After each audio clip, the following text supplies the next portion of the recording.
There's nothing more real than the narrative of the culture of the individual, perhaps.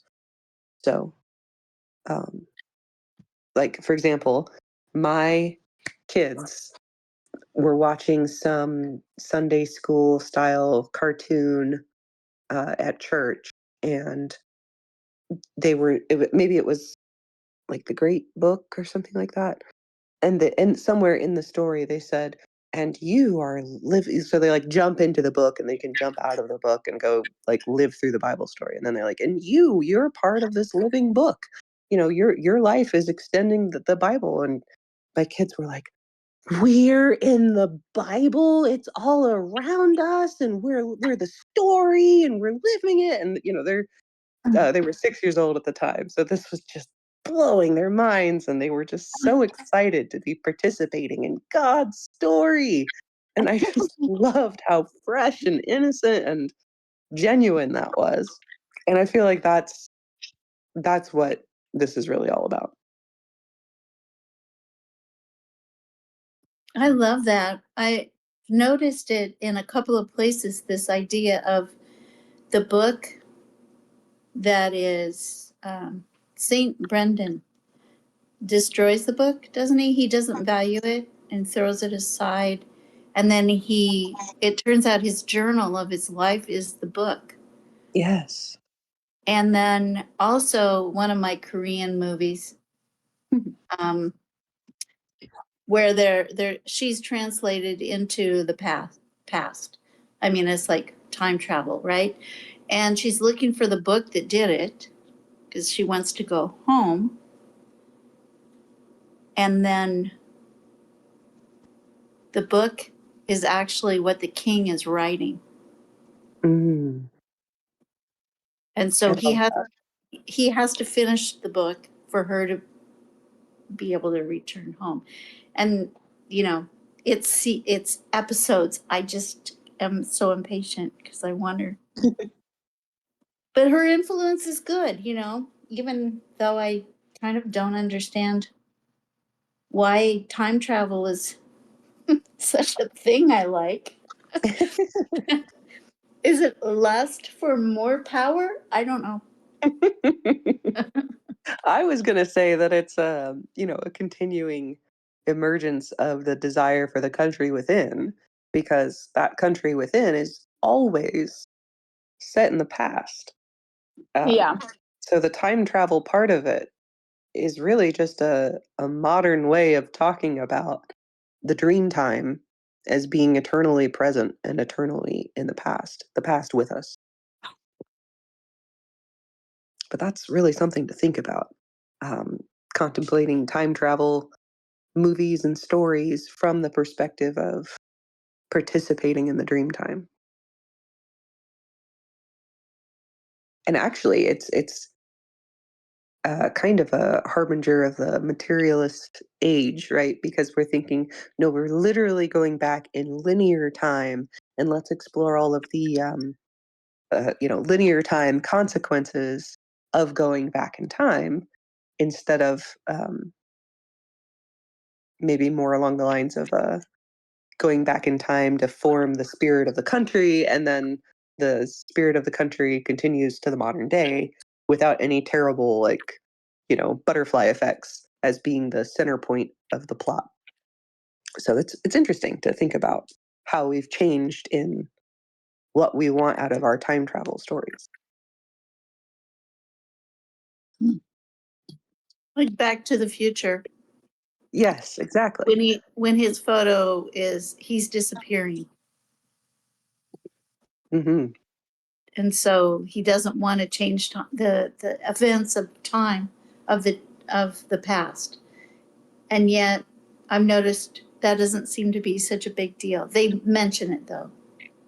They say, "Oh, will I change history?" Right. But they aren't afraid of changing history. If it's a bad history.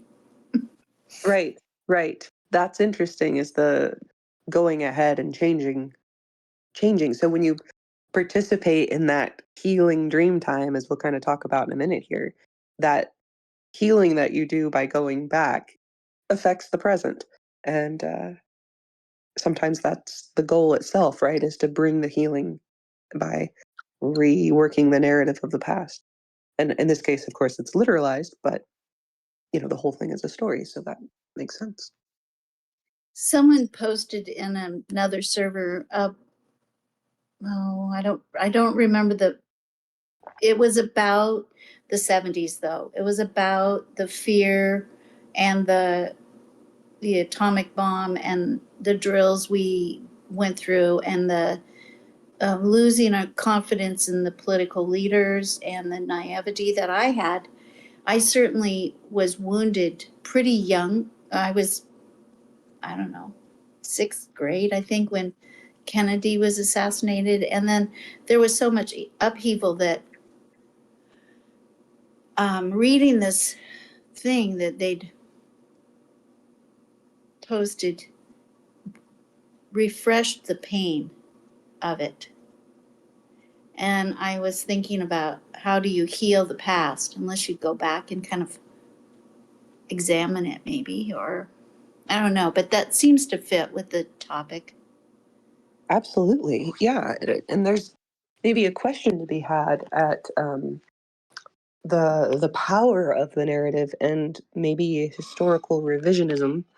um, when is it a healing participation in the past, and when is it rewriting a story to get what you sort of agendically want out of it, to use a Jill term.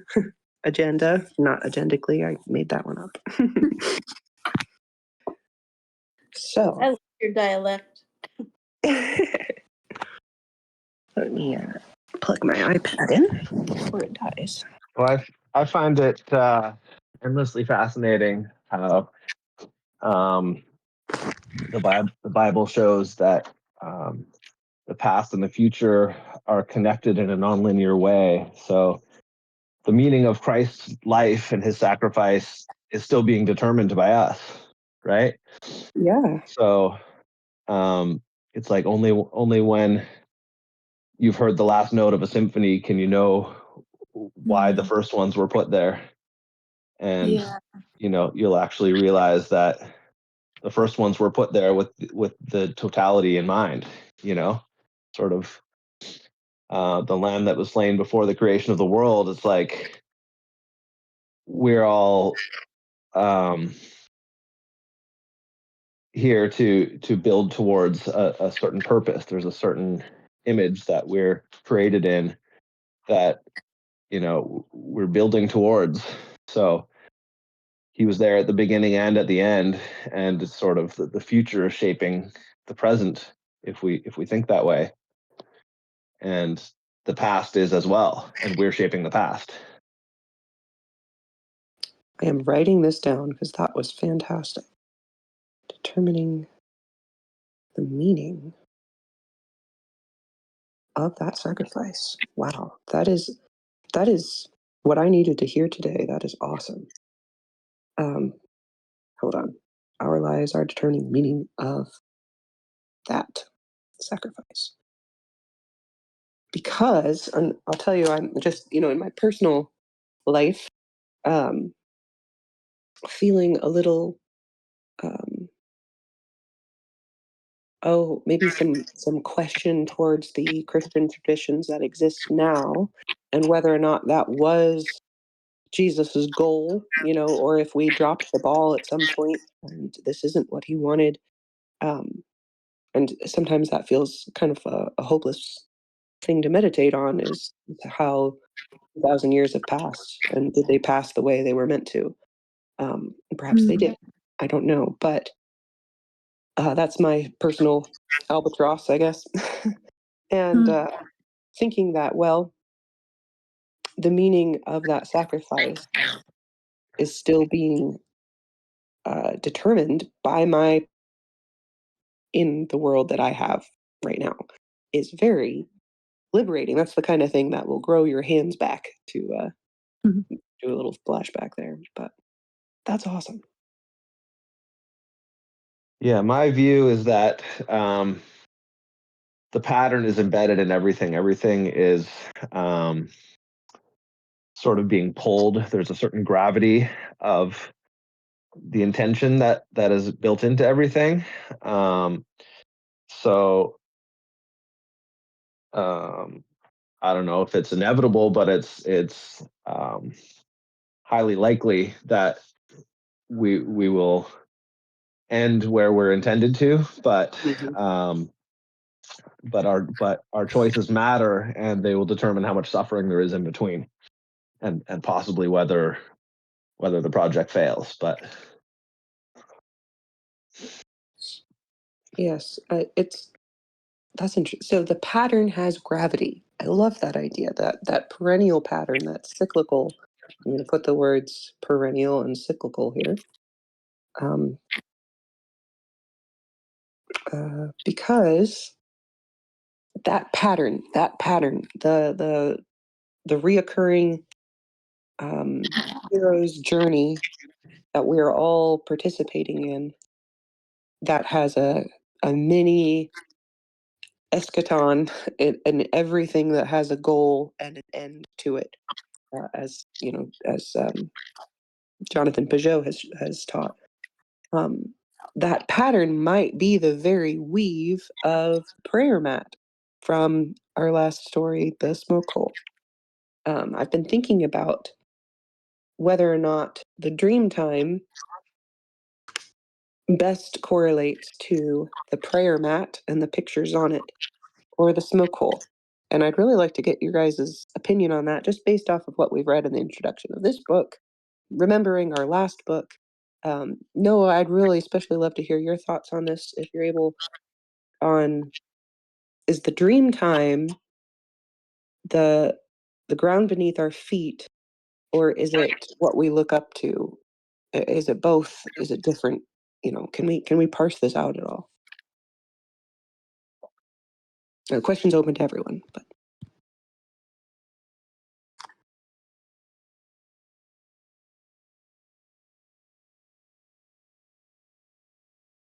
dream time weaving. I like that, Joe. Dream Weaver. Isn't that a song? Oh, dream weaver. Thank you. Candace, what do you think? Yeah. Okay, Tommy just said this, and he said Dreamtime is the Yurt. I kind of was feeling that too. I'm like, it's like the space between the two. Okay, let me posit that. So we've got our smoke hole. I'm drawing a circle, and then on the floor, I'm drawing a rectangle for a prayer mat. And I'm going to put a stick in the middle, and that stick is going to be our axis mundi. And maybe our participation in it is like the spirally snake going around the axis. Yeah. So the dream time is in the in-between time. Ha ha ha. Okay. Dream time. And Or the space the time you spend in that space, I don't know. Okay, so yeah, we are comparing Dreamtime to like Tolkien's world, Narnia.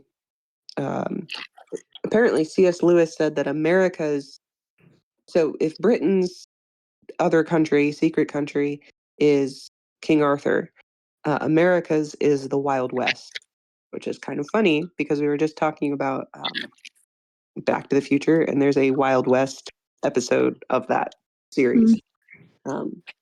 So it really is the American mythos, right? So the dream time as being the Yurt. What to think about that? It seems like, well, okay, I'd want to hear more about the Yurt. I was thinking and it seems like it's the ritualistically participating between the smoke hole and the prayer mat, and along that axis mundi, I guess, from in my mind. I like that. Let me catch up on Tommy's comments. Mm-hmm. The myth closest to our deepest Aught. Oh. That Aught really has a soulful echo, doesn't it? Hmm. Mm-hmm. Okay, 5 minutes and we can talk. Awesome. Well, this actually, of course, kind of follows with what I had pulled out as our first question. So I'm going to read the quote and leave it open ended. So this is the first quote. Poets must be healers, healers who, healed themselves, heal us culturally, heal us or help us to heal in the visions and myths and rituals by which we live. And to do this effectively, they must in some sense be the alter alteringa mitgina, temporary ones, not eternal ones, of the dream. So my question is, what does it mean to be a temporary dreamer of the dream time? Um, and actually, it might be helpful to go back and read just the very first few sentences of what these dreamers are like. So let me open up that page. Okay. The dreaming. This is the time when beings called the Alteringa Vagina, the eternal ones of the dream, emerged, and they went walkabout, each in his or her own way, across the featurelessness. And as they did so, they dreamed with the dreaming earth, dreaming now of a river, now of a mountain, now of trees, and the river, the mountains, the trees, the vast variety of things they dreamed of came to exist objectively and independently of the Alter Jinga Majinga who dreamed them.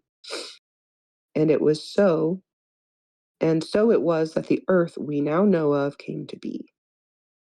So that's what it's like for the eternal dreamers who dreamed up the world, and as they dreamed, those things objectively came into being separate from the dreamers. So if we are to be temporary participants in that, temporary dreamers of the dream,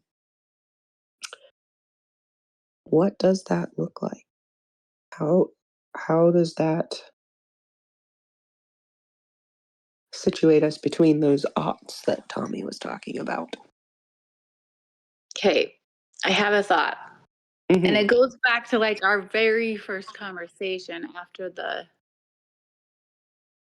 Symbolic World Summit. And it's like, and I feel like I'm not good at this. I'm not good at being the dreamer. But it's the thing I want to be good at. I don't know if you remember, but I'm like, I want to be like, we were talking about these storytellers, you know, and how they're acting, but they have to like, they have to do it so well. You know, it's like a performance, but it's not. You know what I mean? It's like a performance that's so genuine that you believe it, you know? Yes. How do we become better storytellers, better dreamers? And then one of the key things I caught in this description by our current author is that they are healed themselves. So Mm. how do we make sure that we are healed ourselves? I'm free. All right. Yay, I've Tommy. unshackled myself. Good job. A dream come true. You're so funny. I know I am. I can't help it. So, Either. just a little bit of a preamble. When I was looking up the author for this, it turns out that Martin Shaw and John O'Donohue, or O'Donnell, I forget his last name. Anyway, they actually knew each other, Cool. and so Yeah. yeah, and so there's going to be a lot of things that I think overlap with Martin Shaw and John Anyway, so this idea of dreaming, all of these, at least John, both of the Johns,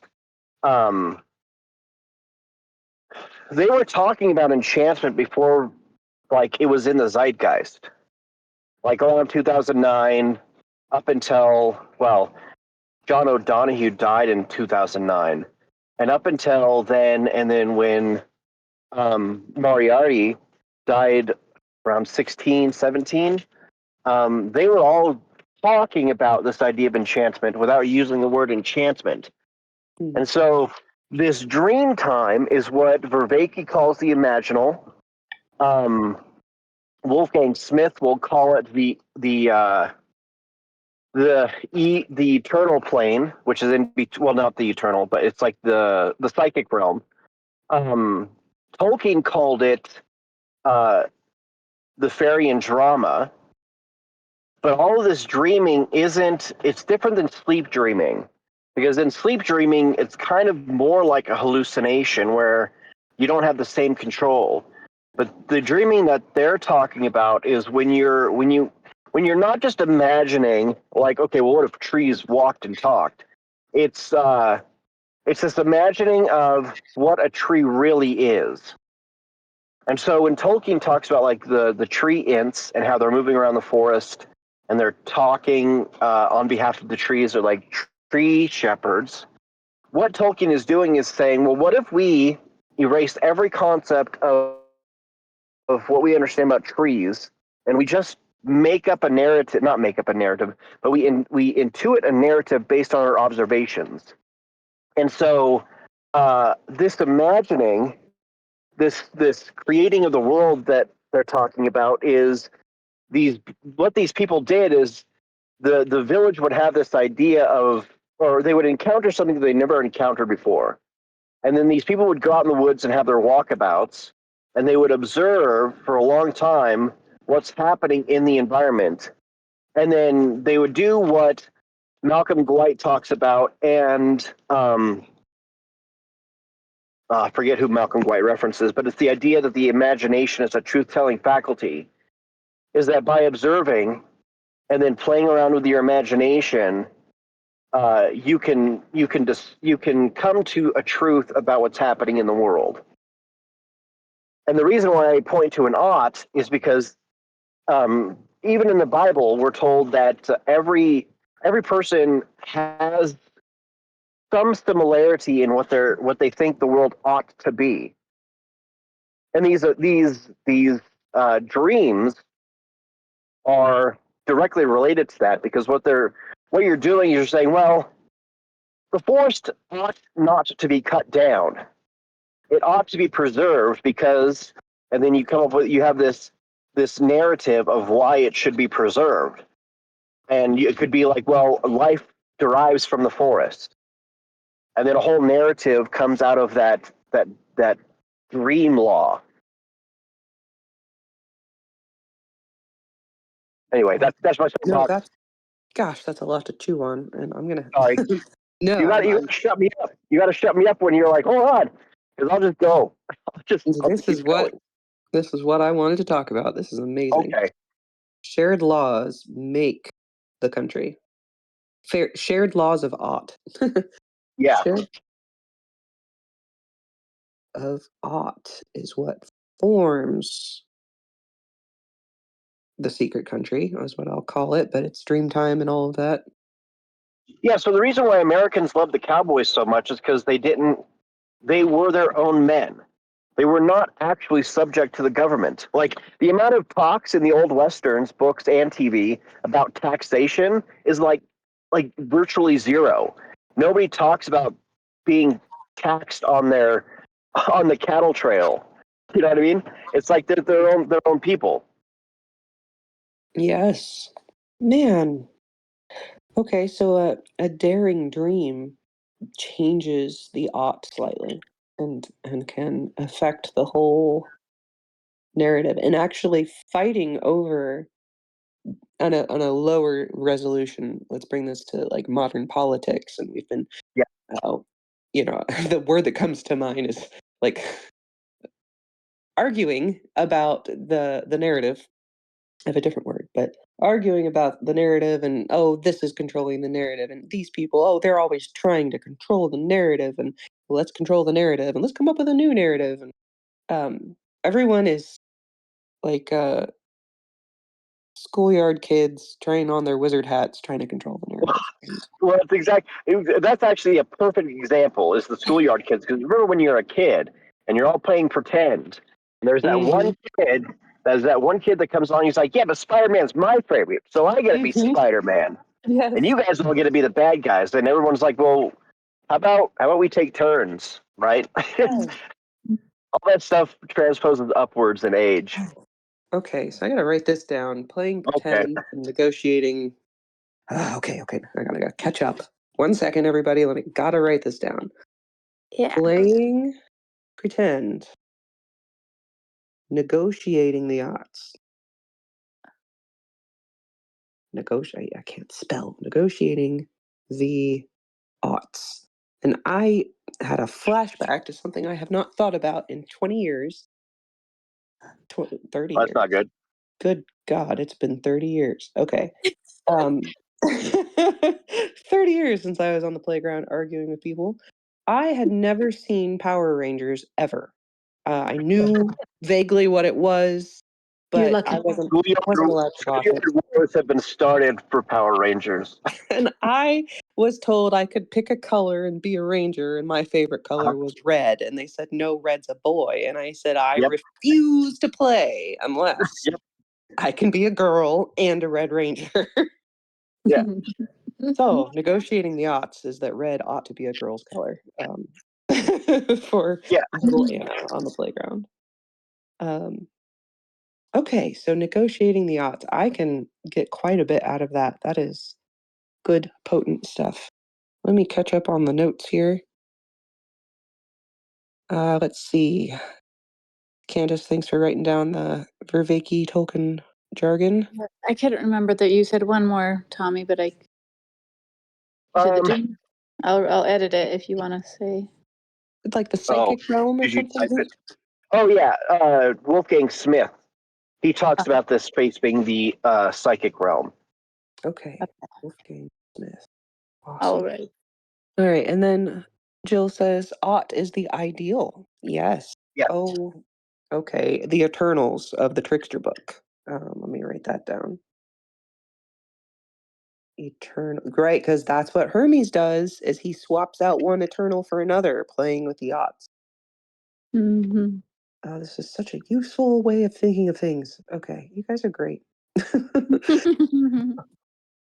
Eternals. And I'm going to put Hermes here, and I'll know what that means. Okay. Now this is not a trail we want to go down right now, but from these aughts, all of enchantment operates, both perverse and disenchantment, because what they do is they play with the aught, or they lie about the aught to convince you that what you really want is something lesser, and that what you really want isn't possible. Anyway. Okay, I'm following. Let me catch up on the notes. Let's see. Jill said, or the circle I draw can be judged by what I know to be the perfect circle. Yes. Shared laws of Aught form the secret country, territory of lawlessness, if that's what's desired. Like for the Wild West, that was part of what the Americans, well, fighting the lawlessness, but then also doing it within the vacuum of lawlessness on purpose. So Yeah. let's go to a place that's lawless and then fix the lawlessness in a way that maintains the lawlessness, Yeah. keeping it wild. All right. We want a king, but we don't want to bow to anybody. Sheriff. Yeah. Daring dream can affect. That was my ramble. Barbed wire and free range. Yeah, barbed wire and free range. That's exactly what I was just saying. It's the king. You're not quite sure if you want to bow down. You want your perfect king, but you don't want to bow to anybody for America. A really good microcosm to observe is like nerd cultures that revolve around like comic books or movies like Star Wars or Lord of the Rings. They deal in this dream world all the time. Yes, I'm familiar. Did you say nerd or nerve cultures? Nerd. Okay. All right, keeping up. Let's see. Noah said, playing pretend, negotiating the narrative, the dream. Yes. Yeah. Jill says, porous boundaries. Red Ranger. Um, how do you know the shared ought is a good? And as Tommy said, you absolutely don't, and that's the lie. Or the ability to change the dream is to play with oughts. Are they good or are they bad? Yeah, Yeah. you have to have a prerequisite of like a moral compass. Otherwise, you're going to get lost in the odds. And there's been quite a bit of discussion in the zeitgeist lately of, I say lately, probably the past 10 years or so, that the moral compass is not inherent. It's not without presuppositions. You can't get to it without um, a narrative framework. And that framework comes from the religions that we have cast to the side over the past 100 years or so. So now we are finding ourselves with broken moral compasses, and what do we do about that? And then we're back to arguing about the oughts again. So Yeah. It's funny. It's funny because symbolism is happening in that the magnetic North Pole is wandering right now and threatening to flip. Yeah, oh, really? that's true. Like when you say wandering right now, do you mean like over the past 10 It's years, over the past 100 years? yeah, one of those. Yeah, it's Okay. it's far like the standard deviation is growing quite a lot. You know, like Yeah. 100 years ago, how far it would drift from year to year is like tiny compared to now. Yes, since the 70s. Um, hmm, there's a small rabbit hole to go down there if you want to look into that.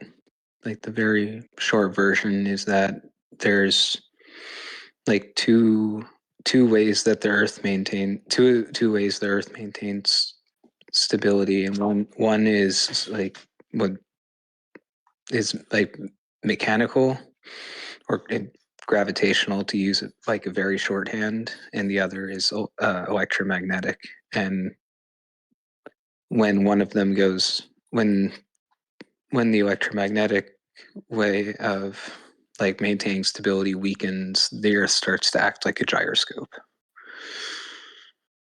Um, I do remember you sharing on this before, and the more I'm learning about how, as we're reading through Hamlet's Mill elsewhere, the the like the backbone of our culture is like going back all the way to the beginning of culture ever, has to do with there's a stability to the sky. There is an axis mundi. There is a North Star, and its wobble is such a.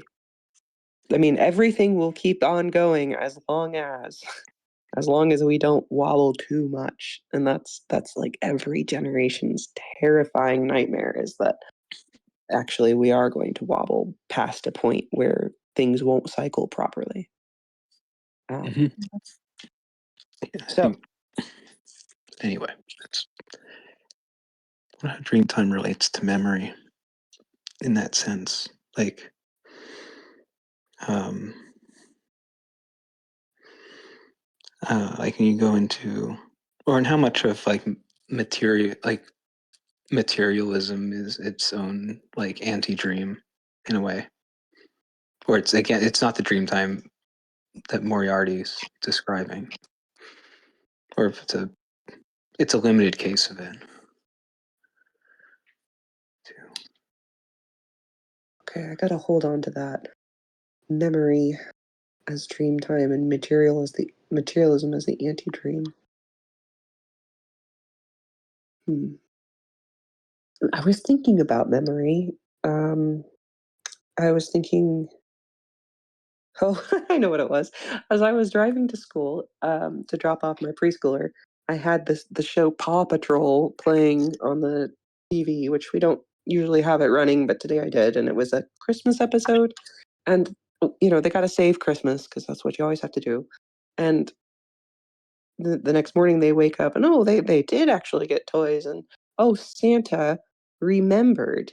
And I was like, yes, Santa has membered, once again, uh, brought together the body, and it will continue for another year, and we will have another full cycle with the Christmas again.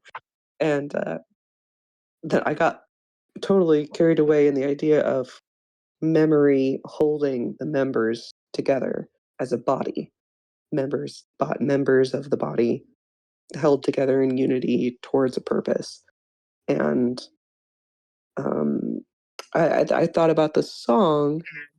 The song remembers when, um, and that the song can hold the memory, uh, and the body of something can be contained in the song, in the memory, and that just seems relevant somehow. And all of that was just from overhearing Paw Patrol in the backseat. So, um, symbolism's everywhere. I have a thought Mhm. about the first question about, poets must be healers. And Mhm. I feel like, well, have you guys ever heard of Family Constellation Therapy? Nope. Yes, I think from you, but I've forgotten the details. Okay. I don't know if I think I was learning about it like last year. Yeah. And then I've like kind of tried a mini version of it. And it's kind of like a pretend play thing, you know? It's really interesting, but it was like very healing. I feel like some of these, it's almost like you got to do pretend. And I feel like sometimes um that gets pushed back because it's like, well, you're in the realm of like divination now or something, you know? Or like Mhm. you're in the realm of, I don't know. But I feel like I'm just thinking of different experiences and I'm like, the ones that were really kind of like in a deep way healing were those kind of experiences. They're kind of like Yeah. you're pretending something and you're imagining something. So That's family constellation therapy, you like you kind of, you imagine maybe members of your family, certain ones, whoever you want, and you represent them with like a little toy, like a character, and yeah. so you've well, this is how my friend did it. I think you can actually do it in person. So if you have a group of people, you pull someone out of the circle and you're like, hey, you be my grandpa, and pull someone else and you be my grandma, and then you kind of like situate everybody, like you're facing away from her and you're crouched on the floor, or like you kind of Mm. put everybody in a position. Hmm. And I guess it kind of, maybe there's like a story that you're telling of like something that's not healed about these relationships, Yeah. and then you just you tell everybody how to move from the position they're in order to like heal the relationships. Cool. It's kind of weird, but Yeah. I think it works, like That's so interesting. Getting people to act like props in yeah. the wow. Yeah, and pretending to be your family member, or or little toys. So yeah, my Mhm. friend had me do all these like toys and stuff, and I swear, so I did this like a month and a half ago, maybe 2 months ago, and I didn't, it was kind of a random thing. It wasn't like a planned thing. um they just brought it up and they're like, hey, well, you want to try this? I was like, oh, okay. So I did it, and most of like it's been kind of a rough year with my oldest son. Mm. So it was kind of about him, but it also kind of brought in a lot of like extended family. Yeah. And so there were lots of little toys on the table. Mhm. But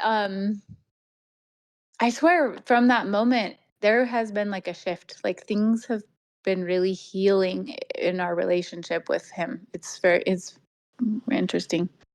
Wow. I would have trouble engaging for a prolonged time. I would just get it all assembled and then be like, and then everyone hugged and it was fine in the end, Yeah, I mean Um, that it could be that. Like it doesn't really, have to be like a long thing. Yeah. that's so cool. And I wanted to highlight that question that you put in the middle of your story, which is why do we push back on this kind of activity as Yeah. delusion or divination? That's a Yeah. really important question for Yeah, our time. because another time I had mentioned this when I kind of first joined the server, and I remember Zach pushing back on it, and I was like, oh, and I like didn't even I didn't even really have like a radar for like divination, I was like, what is that, um but I told a story of like imagining my and helping my son imagining his future self, you Yeah. know, and imagining himself as a baby, and like just play doing this imaginary game of like, okay, imagine yourself as a baby. Like I told the story of his birth. There was something scary that happened, I was like, we need to like maybe let's go comfort your baby self, and like Yeah. and then I said, okay, now picture your future self, like what is he like? Is he still anxious? Is he still an anxious person, And like he just couldn't imagine his older self as being as anxious as he was as his like 10-year-old self, Mhm. And so it was like it gave him this hope, like, okay, at some point my future self changes, like I change, or like and he has. And it's like, so Uh-huh. I mean, I don't know. I just think these things are real, but yeah, it was like, yeah, why are we scared of them? I I appreciate this conversation so much because are we expecting that we will be Moses and only have direct knowledge Mhm. of the word of God and not allow circumstance or our well anyway, I love where you're going because what you actually did was play with telos or however you say that, a goal, the aim of a person. If you imagine what kind of did this in in the 70s. I thought, what kind of grandmother do I want to be? And Yeah. uh it was a game I was playing, and I thought, oh, I want to cook for people and Mm. make cookies and be the neighborhood friendly person, right? And so you do sort of set the stage for that, even though I'm not, you know what I mean. You're Yeah. you're looking for the future of yourself to be actually kind of more in control than you're an agent of your life rather than. So I don't think it's divination. We've made it such a bad word. I think it exists. We Yeah. need token. Do we? Well, Tommy? that quote that you were sort of gesturing towards about Moses is it says in Numbers chapter 12, um, and this is when Miriam has been saying, "Well, I'm a prophet, and I need to be just as important as Moses." Um, And the Lord came down in a pillar of the cloud and stood on the door of the tabernacle and called to Aaron and Miriam, because they both were participants in this. And they both came forth. And he said, "Hear now my words. If there be a prophet among you, I, the Lord, make myself known unto him in a vision, and will speak to him in a dream. My servant Moses is not so, who is faithful in all mine house. With him I will speak mouth to mouth, even apparently, and not in dark speeches. And the similitude of the Lord he shall behold. Wherefore then were ye not afraid to speak against my servant Moses? So there it is. He's saying when he speaks to his prophets, if it's not literally Moses, it's in the dream.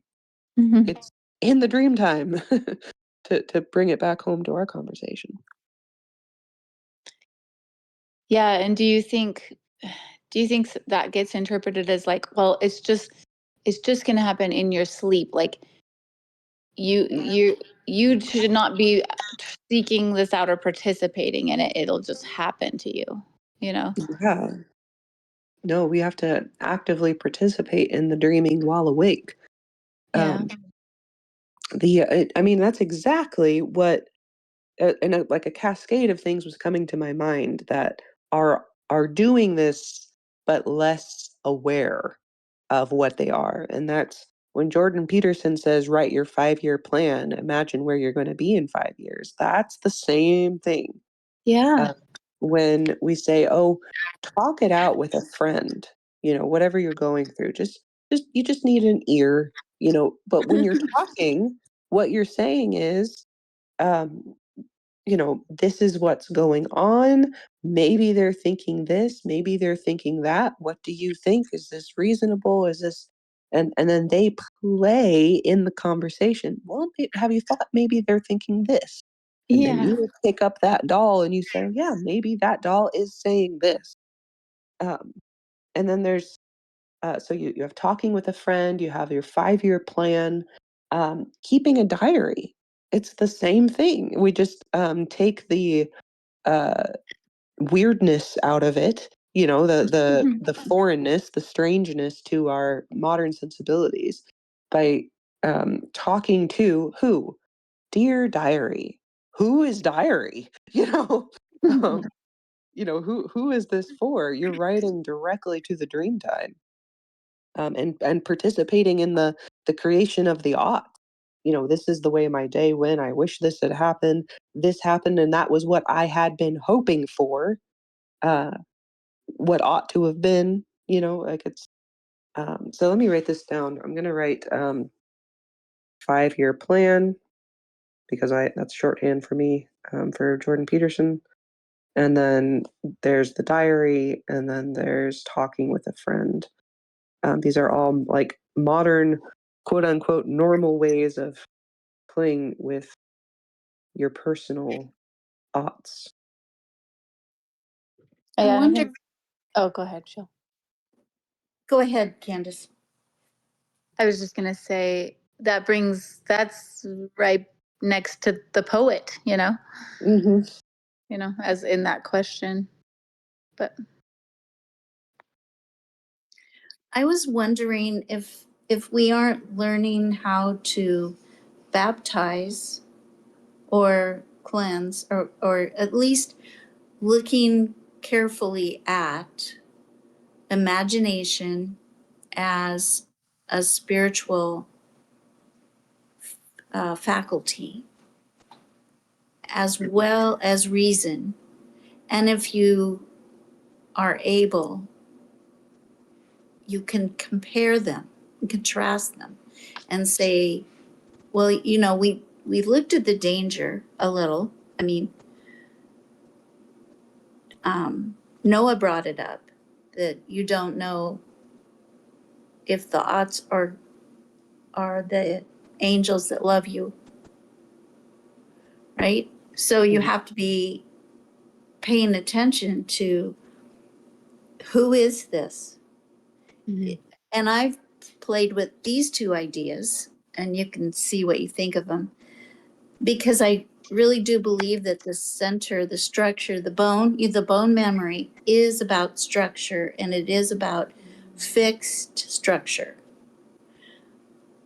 But it is dead bones in the valley unless it has the spirit added to it. So Yeah. can these bones live is the question. And is there maybe it's humility that you come to God with, an openness to letting something live that used to have structure. I don't know. I'm kind of going off on a tangent. Sorry. No, that's good. I Um, mean, it's the fear of the Lord, right?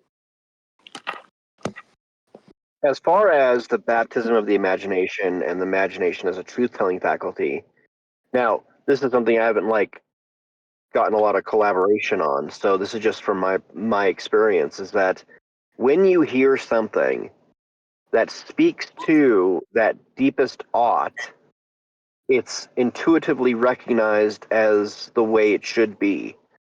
So if you're not paying enough attention to your ought and you don't have it mapped very well, and you don't actually know what it looks like, this is what Pinocchio is about. Pinocchio's story is about Pinocchio going out into the world but not having enough attention to his ought.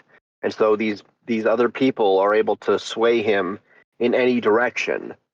But as soon as he has a clear ought on the way the world ought to be, he becomes a real boy. I think there's something intuitive within us to recognize who's speaking properly to the ought, which is why when somebody says, when somebody calls your ought utopianism, you're sad and you start to despair because it's like, well, I guess I have to live in this crappy world now because what I want is utopian. Mm-hmm. Mm-hmm. Mhm. Well, we are reaching the end of my time. So I want to make sure that I give us our reading assignment for next week. These are fairly short chapters, so we're going to try to do them in threes. Um, we'll try it this week. If it's too much, then we won't. There was a lot that we didn't get to talk to today, even just about this very short introduction. But I Yeah. thought that our conversation was really productive, and it's going to lay a good groundwork for how we handle it, how we handle the vocabulary of the story moving forward. So I'm glad we did take the time to talk about all the things we talked about today.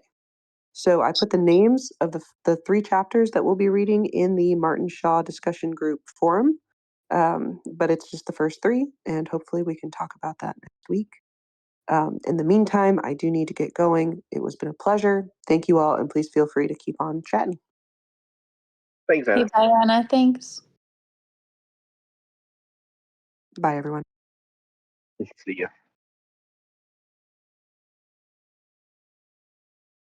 I'm building houses, and then I'm going to invite you all to live by me. I like that. Aught. Oh, isn't that just an amazing conversation? Yes. Did you guys have any thoughts about the other questions that she posted?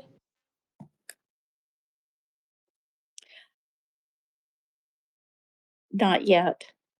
I would have to look at them. Did you? Well, I wanted to say what people thought about this one. The sleeping king, and then the shepherd came and struck the table with his sword. The king opened his eyes and said, "You should have blown the horn." And then he went back to sleep. So, like, what does that mean?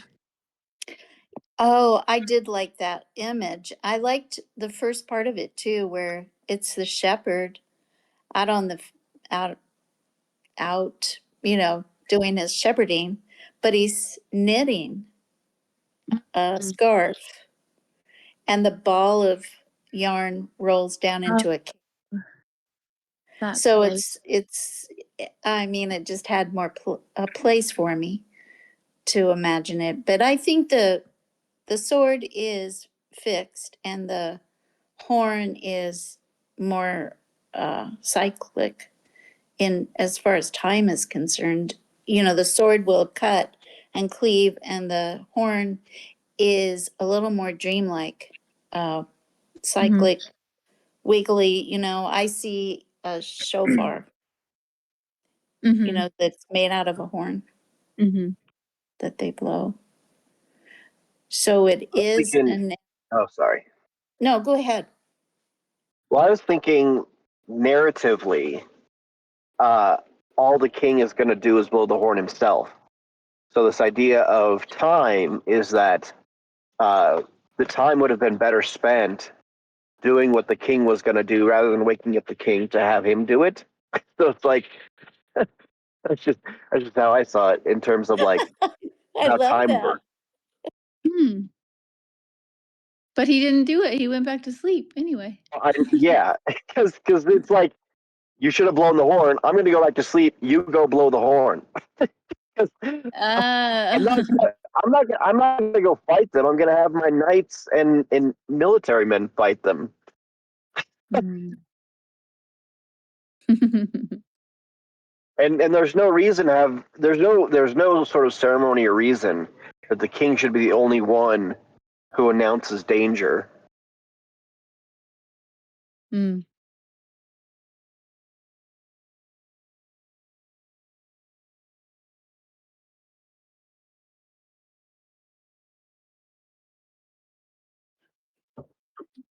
We've been talking a little bit about what, I'm not going to say the words right, but they're Hebrew for morning and evening. It's Ederith and Bokar. And it means the evening is weaving and the morning is cleaving.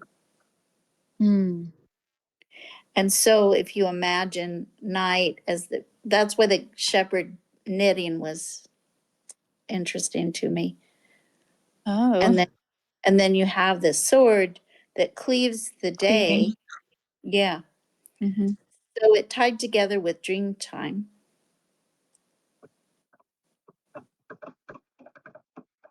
But the thing I really like about this is I get hung up in my own thinking, and then you come in with a very practical, this is my family now, and how shall I be a healer in my family? And the idea of playing, it's such an embodied way of learning. Mm-hmm. And I thought that was brilliant. I don't know. Like I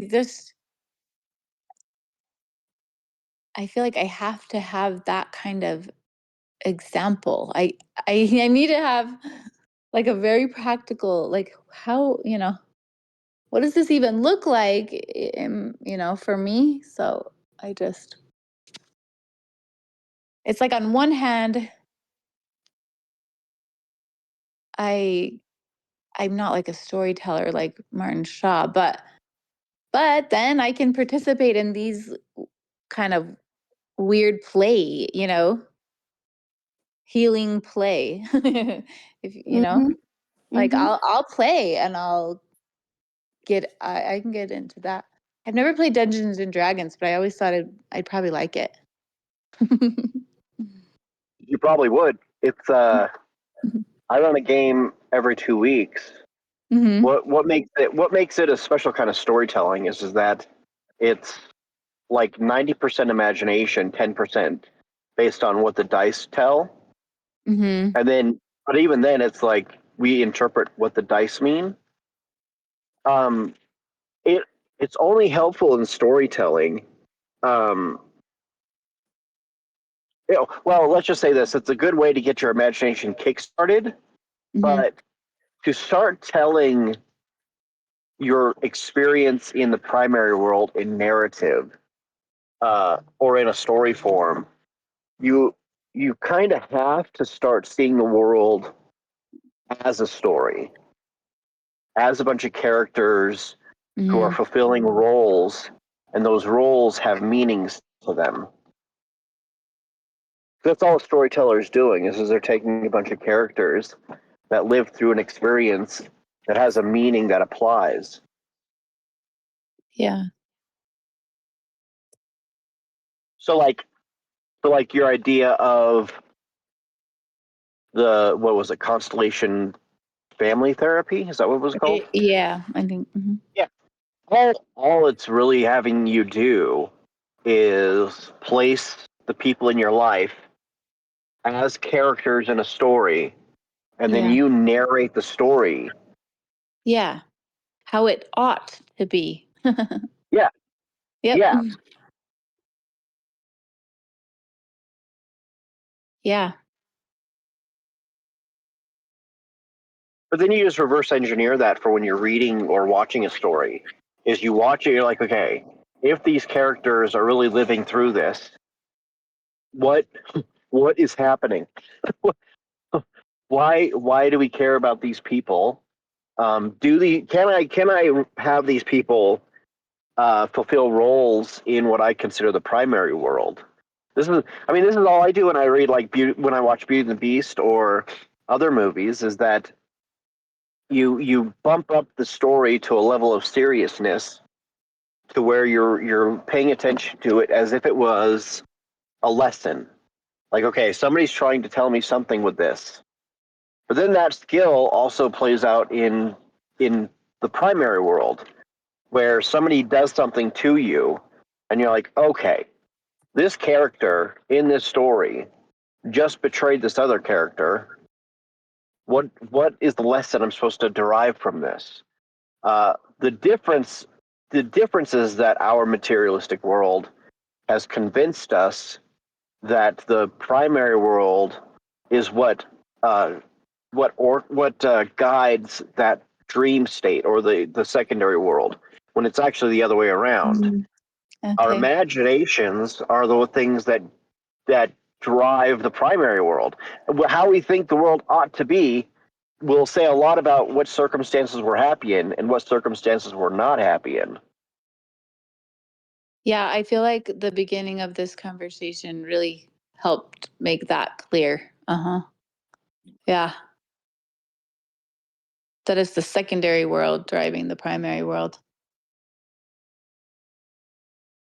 Yeah, but I mean, the thing where it gets messy is if that's true, then how important are the stories that come from that secondary world? Well, they're everything then. Yeah, and I think that's why things like this family constellation works, because you're just changing the story, you know? Yeah, But you're at least making a map of where you want the world to end up. yeah. Yeah. Well, and I think where I first heard of this was from Rupert Sheldrake. Do you guys know who he is? No. He's a scientist, and he studies morphogenic fields, and so he has kind of um, some theories.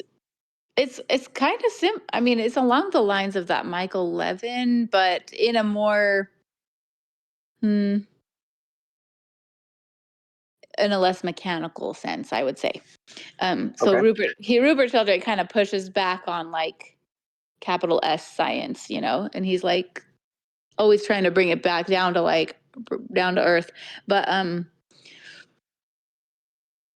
anyway, morphogenic fields are like it's like a field, like you're within a field, and it's a resonant field that you're affected by. And so he says families have their own morphogenic fields, and so that's why he says this family constellation works, because he's like, you're changing the field of your family.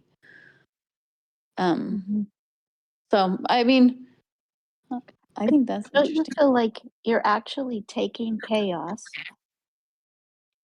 and putting it in order?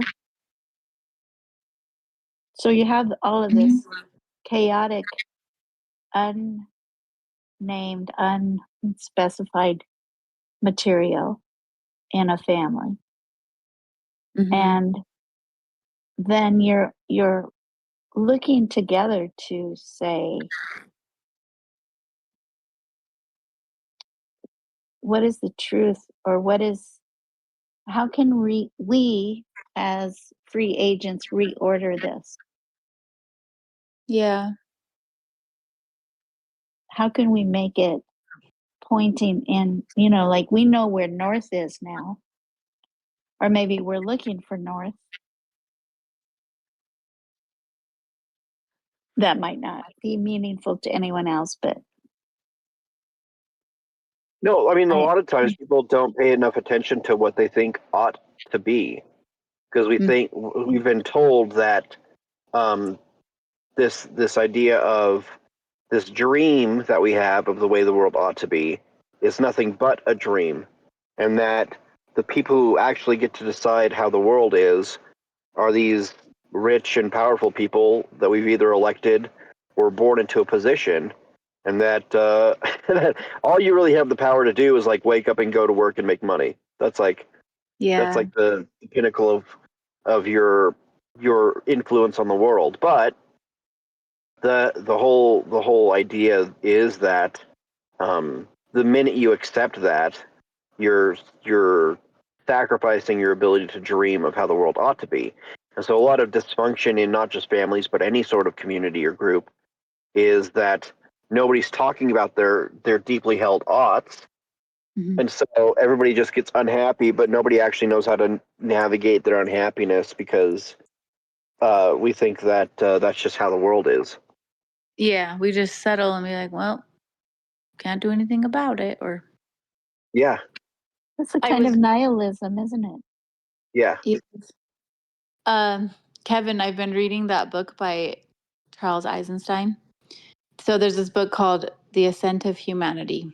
Um, and he was talking about this, like he says we've kind of what's the word, like delegated out, that's not quite the word I want, but Outsource. outsourced, yeah, our dreaming and our imaginations, because he's just talking about kind of how we've everything's been commoditized, and so even the imagination and even everything, because we just watch shows that do it for us, and he talked about the children's playing, and imagination, how that's so powerful and important to develop. But even now, he's like, he gave this example, he's like, if a child wanted to play, like if the mom was making cookies and the child wanted to pretend they were making cookies, he's like, to nowadays they probably wouldn't go in the mud with sticks. Like they probably have an actual like plastic kitchen, with little kitchen toys, that's, instead of just pretending this rock is my bowl and this stick is my spoon, just kind of like repurposing natural items. We have a fake version of everything now, that, so you don't have to pretend as much,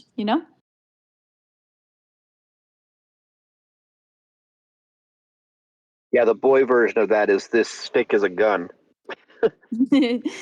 Yeah, maybe boys are better at that. Well, maybe not. Maybe, I mean, but yeah, anything will be a gun for a boy. That's true. Yeah, that's true. There's nothing like the inside of a Christmas paper. We call them doo-doos because you blow doo-doo-doo. Oh, Yeah, yeah, yeah, yeah, They make the best swords. yeah. yeah. Yeah, Just they make a whack lot each of other, things. Mhm. break lamps. We had a wild house. They used to have water fights every year, and they would get so wild that hoses and buckets of water came in the house. Oh We'll my talk gosh. about the Wild West.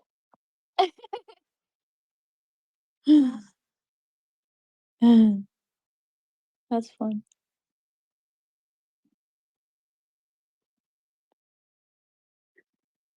Can you hear me now? Oh yeah. It wasn't working for so long. I'm Yeah, I got sorry. a few things to add. They've been building up. Yeah, that's a big difference between books and the books are like dying almost, and everybody's instead of having to imagine in their mind's eye the world that's being created by the author, it's all that creativity is outsourced to the filmmakers and that kind of thing. So that's one thing. Mm-hmm. Tommy, I wanted to comment on your point recently that sort of people's value structures are implied. You know, they're not explicitly stated, but they're implied in what they put their attention on, right? Whatever you place your attention on is what you worship. That's what you think is most important, and you know, we're basically sacrificing our time to those things. Can you hear me still? Yeah. Yes. Okay, sorry. And so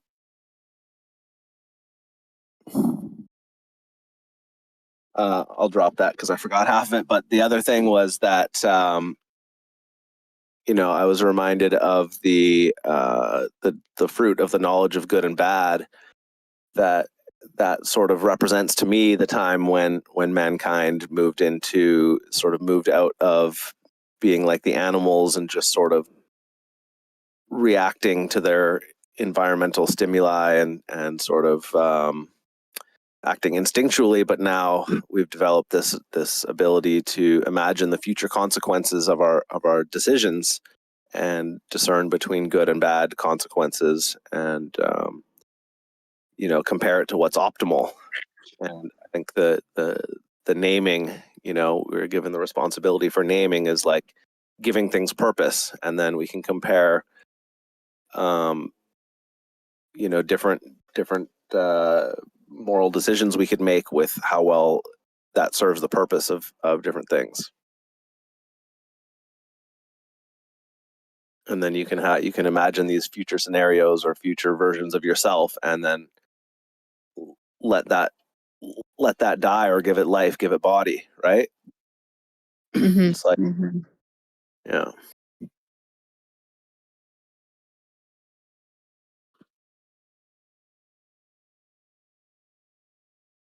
Well, Candace had mentioned the idea that it's kind of like playing. There's a lot of games that embody this idea of the you mentioned D&D. D&D is one of these games that embody the imagination. Mm-hmm. But there's just a lot. There's a bunch of games out there, and so the war on gaming is kind of weird in that sense that a lot of conservatives will say that people are wasting their time with video games, but um, I don't think they understand what's happening with play as clearly Mm-hmm. as somebody who's like creative or in that imaginal space a lot. Yeah. Especially when you're doing the game with other real people. It's been a long Yes. time since we've had Super Mario on the old Nintendo, where it's just you by yourself in a room staring at a screen. There are very few games like that anymore. Now most games are about cooperative efforts, and even offline, your games are now complex enough that it's Uno has its place, but in the gaming world, Uno is far removed from what people are playing nowadays. Yeah. My boys are into Clash of Clans. Oh, Also Minecraft and stuff. yeah, But yeah. But I mean, having a maybe that's something to think about, is D&D's place in building up the imaginal, because D&D is not the only type of game that does that. I mean, there are all sorts of games that aren't Dungeons and Dragons that have this story building element to it, and all of them pretty much require other people at the table. I'll have to think about that more. Is having D&D as a baptizer of the imagination.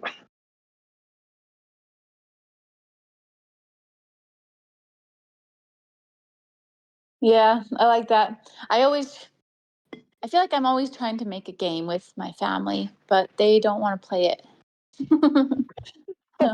Like with whatever we gotta do, let's make it a game, you know? Oh, okay. That always was fun for me growing up.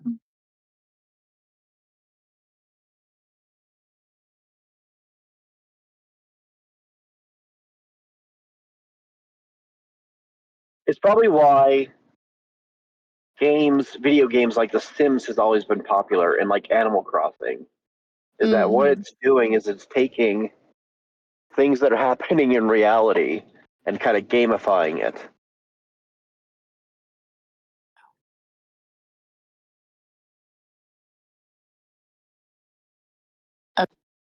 Say that again because my phone disconnected or something.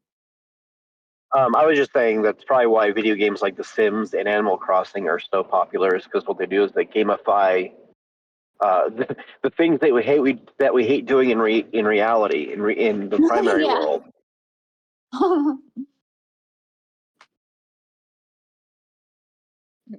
There's this do you guys know of those prank boxes? No. They're really funny. So it's like you can buy these boxes to wrap a gift in or something, but the outside of the box is just a prank. And so it makes it look like, one of those like made or as seen on TV, type of product. Okay. And so one year we bought a bunch and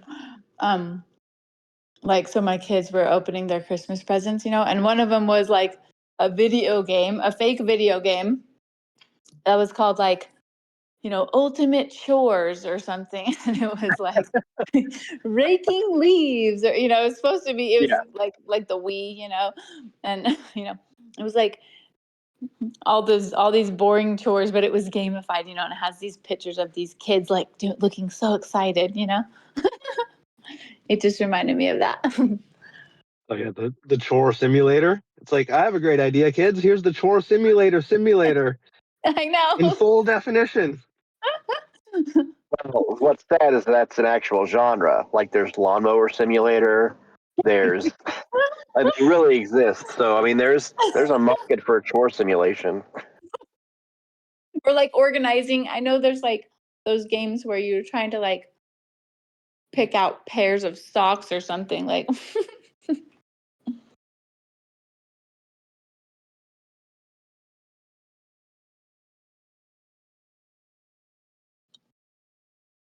Kevin had a couple quotes. Beauty is making truth available to the senses, and that is best done through play. Schiller paraphrased. I like that.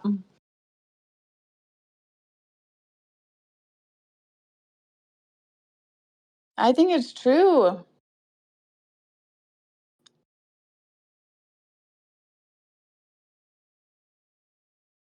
And okay, and Jill says, spoonful of sugar. Let's make work a game. Whistle while you work. Okay, and then Kevin, and play is made safe when the feminine / veil / church covers you in darkness, so you can make mistakes without being damaged by harsh judgment. You get to have appropriate amounts of life and death, not too much of either. Yes.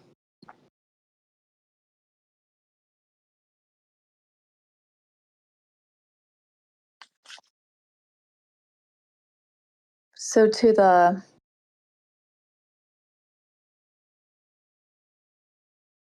questions that Jill or Anna posted. It's interesting that we've come to play,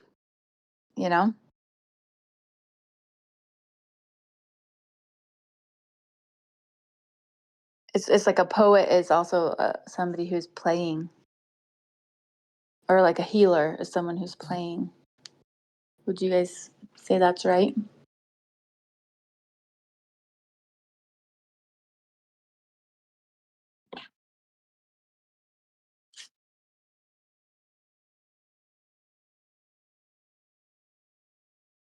I think it's Sorry, I was someone who. for a bit. I think it's someone who has played. So I think there was a question earlier about how. What was the question? About how do the poets first heal themselves or something like that? It's like Yeah. they they play with these ideas, they experience them in their mind rather than just intellectually logically agree with them. It's like no, you have to live through the Bible in your soul, and then you're qualified to heal others.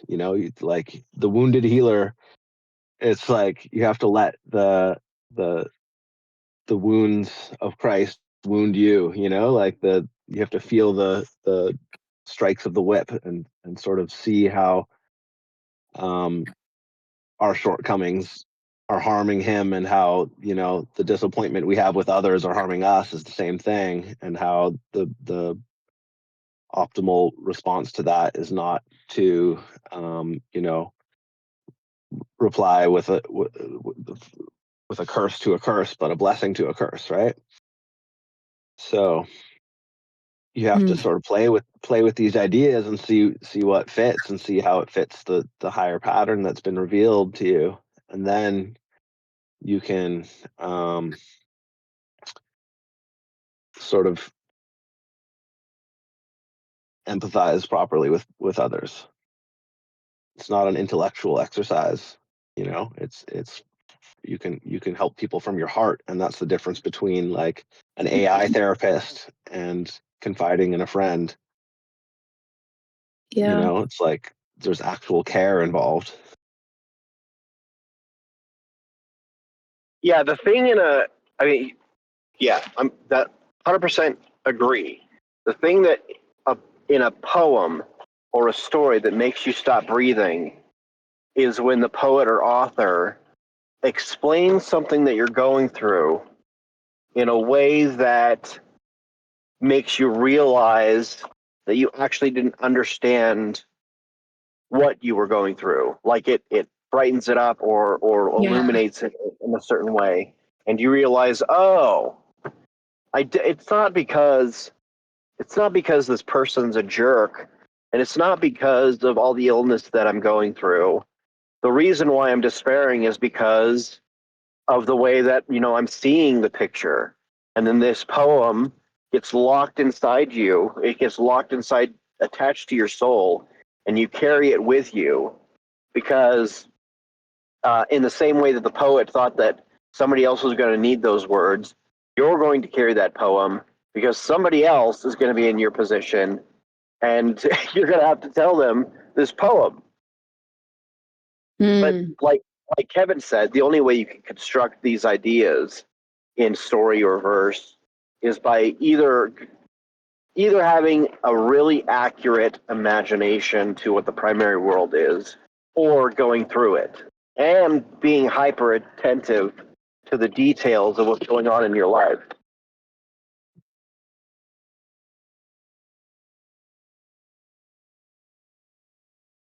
Yes, I loved both of what you guys said. What does it mean to have accurate something to the primary world again? Because in my mind, I was thinking you've got to be, it seems like you'd need to have experience with the secondary world. Yes. Yeah. So this idea with play is, like Kevin was saying, another way that I've heard this say is it creates like a simulation. And so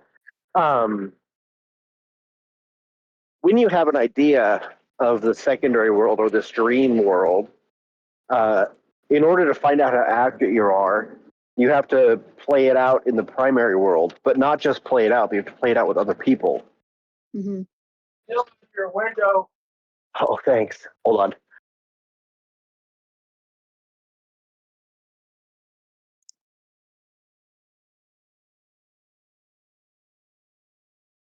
Okay, I'm back.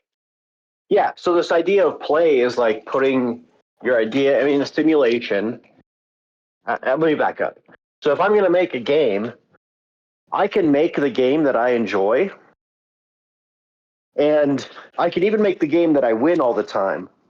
But if I'm going to have a successful game, I have to have a game that other people are going to enjoy. And then in order for that to happen, they have to win sometimes. And so it becomes like a competition. There's a little bit of a competing nature to it. Mm-hmm. And so not only do I have to make like a game board or cards or rules where the game appears in the primary world, but I have to have other people who want to play it. Yeah. It's the same thing with a poem, right? I can write a poem that speaks to me myself. I can do this with any kind of art. If I just make art for myself and never show it to anybody, it's only going to be useful for me for a time until I get over whatever the art was made for. But as soon as I start making for somebody else, there's just a different dynamic to it. Like I have to think about, well, okay, I have to convey the idea in a way that they're going to understand it, and then convey it in a way that's going to lift them up and out of the problem. Mm-hmm.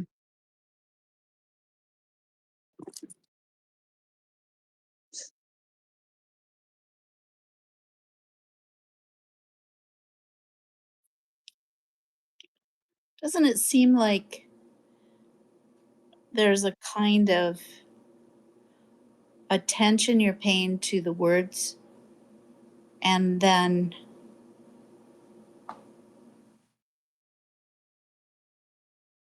I want a new word. I keep using upgrading, but it is like upgrading the words. I remember when I first started trying to explain or understand fractals, I used fragment, and so it was the wrong word. And, talking about it, fragment, so I was going by my experience with migraines. There's an interruption in my vision, and I was calling it fractal or fragmented. So to me, they were the same. But then someone said, no, fractal means a pattern that you can reproduce, and it gets larger and larger or smaller and smaller, and it's the same pattern. It's like a tessellation, maybe. Did they show you what a fractal looks like? No, it was just, we were just talking about it, and I can realize it tessellation. I had to actually say, oh, my experience gave me an insight, but it wasn't the right one. I had to eliminate that insight. Right? Do you understand? So what I'm aiming at or pointing at is upgrading language. Well, Like, yeah, that's one of the foundations of the ideas of enchantment is that grammar and vocabulary change how the picture looks. In the same way, shapes and colors in visual art change how the picture looks. Yeah. If I'm gonna draw a road that goes off into the distance, a triangle is going to show a straight road, but like an S shape that gets smaller at the top is gonna show like a wavy road, and both of those shapes give a different emotion. In the same way, like an orange sunset is going to give a different emotion than a cloudy gray sunset. The words have the same power.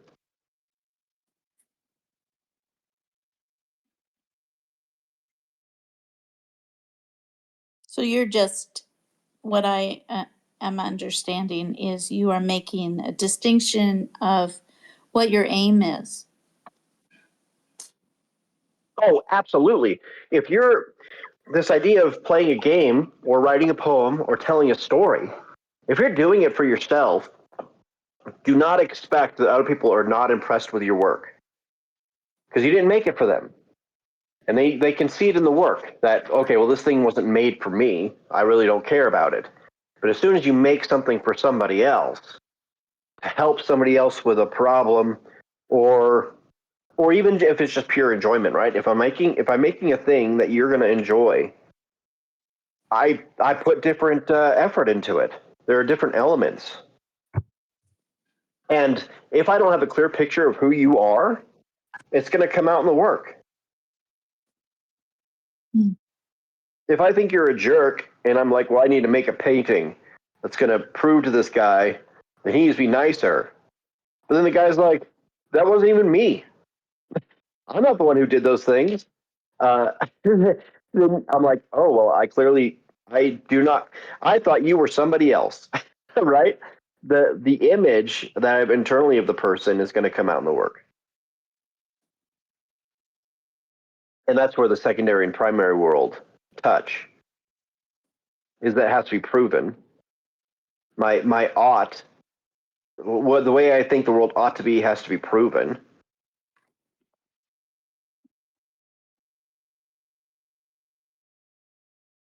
I think I went too deep. I think I lost you guys.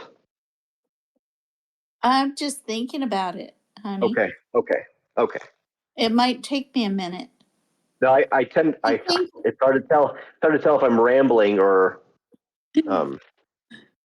well, we're capable No, of it was fine. meandering with Okay. you. Okay. It was a windy road and we Okay. liked it. Okay. Yeah, I was actually feeling a little like, oh, okay. My career as an artist has been always painting to what they wanted, right? In order to sell. And my family kept saying, but what do you want to paint? And I never really came up with that. So I was trying to squish your ideas into my life. Well, that's exactly the distinction. I myself, the first time I started writing a book, I wrote it based on what I thought was awesome, cool. And then when I went back and read it again, I'm like, this is garbage. Like, this isn't good at all. It was very cool when I was writing it, but like now I'm reading it, I'm like, who's going to read this? Nobody else is going to read this. So I put it aside and picked something more tangible that I could write for other people. That wasn't so like grandiose, just to get my skills up. And so, but I think that's true about all art. But the problem is that artists have become disenchanted in thinking that, well, no, art is ultimately about what you want. Okay, well, you're not going to sell anything to other people. All you're going to do is hope that there's other people out there like you that are like, oh yeah, this thing is cool. But then they're not going to carry it within their whole lives.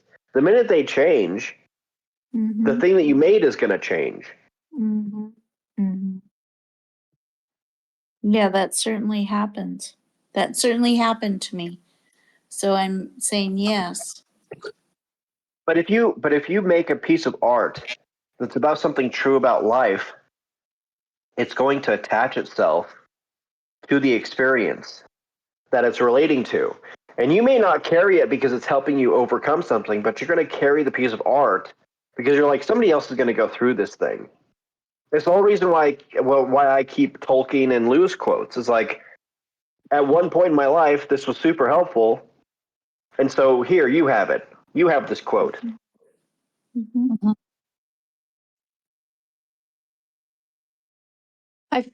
I can't remember who it was, but it was recently, and I'm like, was it in the introduction of this book, or maybe it was that the interview you posted, Tommy, of Jonathan Pageau, and he's at like the Touchstone conference. Okay. But it seems like, well, whatever it was, somebody was talking about how when you make art, you're trying to tell a truth. The best art, like, tells something about truth. And so I even think, I mean, I'm just thinking, like, making art for a particular person. I don't have a lot of experience with that. But like, I've written songs, and when I write a song, I'm not trying to write it for me, or I'm just trying to I think I'm trying to get at that, the true essence or something, what's the true essence? But Music is different and it's harder because what I'm talking about is completely tied to a narrative. Music is different in that it touches directly into the imagination and the emotional, right? The notes and the keys and the rhythm and timing, all touch more on emotional truth than a sort of narrative truth. So when you're, yeah, so that's, I mean, the problem is that I'm a drummer, so I'm not actually a musician, so I don't, it's a different world though. As a musician. Well, I Yeah. don't deal in melodies. Mm-hmm. I don't have Still the mind though. of a person who deals in melodies. So what you do to write a music or a score is different than what I have to think about as a drummer. Mm-hmm. But it is a different world than the narrative world. So I think there might be a little bit of a different purpose there between music and story or visual art. Maybe it's more immediate, do you think? Because that What music? Music's this more immediate? yeah, Yeah. because the sense of sound and the space, I mean, it certainly does cross over in value. hmm Um, Oh yeah, I yeah, don't think music is less valuable, but I think it's touching into a different world in this secondary world. yeah. Maybe it's more. Maybe it's. I don't know. I don't know. Oh, I gotta think about it more. Well, I've noticed that people who are not interested in beauty still can be interested in music. Yeah. So I think they can value it as an immediate experience, right? So there are some people that will not read a book that isn't nonfiction. They just won't. It bores them. hmm They are suspicious and they won't engage. But they listen to music all day long. Yeah. Mm-hmm. So, and that is an immediate doorway into, I don't know what it is. I think it's It's engaging the senses, it engages. I mean, when you have something rhythmic, your whole body is going to feel that, mm-hmm. plus your ears will hear it. But yeah, it's something it gets into the body. I think that's what it Yeah. is. Yeah. I just heard a Peugeot talk recently, Jonathan Peugeot, and about how music possesses you. Literally, possesses your body and makes it move in ways that Yep. sort of suggest themselves, not necessarily a learned dance. So, yeah, I think Cool. it's music is spirit looking for a body. But is not the same true about a poem or a book? No, Maybe it's because what a poem or a book is doing is it's it's that Tolkien quote that I put in the chat is that fantasy. The idea is that fantasy dies as reason dies. The weaker the reason, the weaker the story. But also, if you have a weak reason, a highly reasonable fiction or fantasy, you're not going to have any connection to it. You have to read something that's on your level of reasoning in order for it to connect to you. But music has a way of transcending language. But is it still an illusion for a body? I don't know. Well, no, because it's planting something in a soul and something that already has a soul. maybe it's a Martin Shaw distinction where literature, like the language arts, are like soul where it deepens, but music is like spirit where it lifts, it raises. Hmm. Because there's a whole lot of things that have to be in a person for literature to reach them. But music is a lot more universal, like you were saying about getting into the bone memory or the getting in your body. Mm-hmm. I think it's a very tricky and a very ancient question, the difference between, let's say, to be specific, between song and poetry, because that line is so blurry. Yeah. What we think of as the scriptures, as written scripture, it was originally chanted, sung metrically, and it had tunes and rhythms that we don't have anymore. So we think, oh, the story of the Bible is a book, but really it's a song that you're meant to chant. We just don't have the rhythm anymore. So what exactly did we lose when we lost the rhythm? The soul. Yeah. Yeah. Well, that's Yeah. kind of an uncomfortable place to be, isn't it? Oh. I think there are levels of mediation. So Mathieu Oh presents yeah. writing as the mediation when mouth to mouth is not available. So if words are a mediation when face to face presence is not available, music is a different kind of thing, maybe. Is it different or is it the same? And I really think we cannot be too certain. We have to have both certainties. It is the same, it is not the same. It's Schrodinger's music, I guess. Yeah.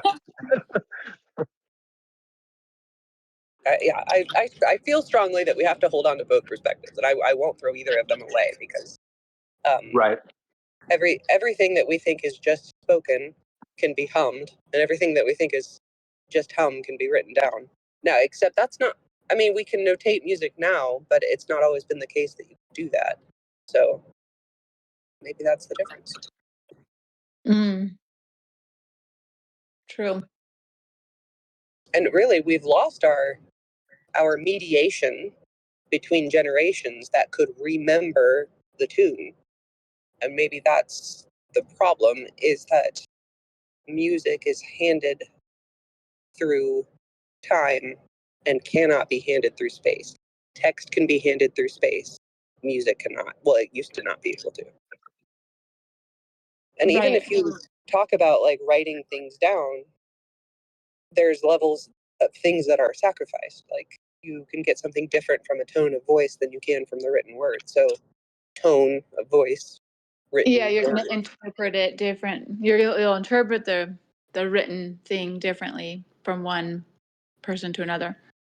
Mm-hmm. Hmm. So music maybe might be closer to living memory, the necessity of living memory, versus writing, which can pass mediation through space, Yeah. memory in space.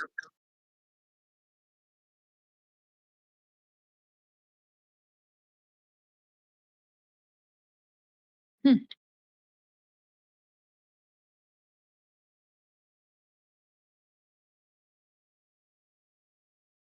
But I came in late to the conversation, so I have no idea where we are. Hello, No. everyone. No, that was we deviated as we do.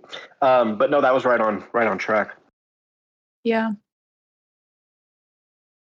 We were talking about the idea of how play uh, how play works with understanding and communicating a certain understanding, or even changing an understanding.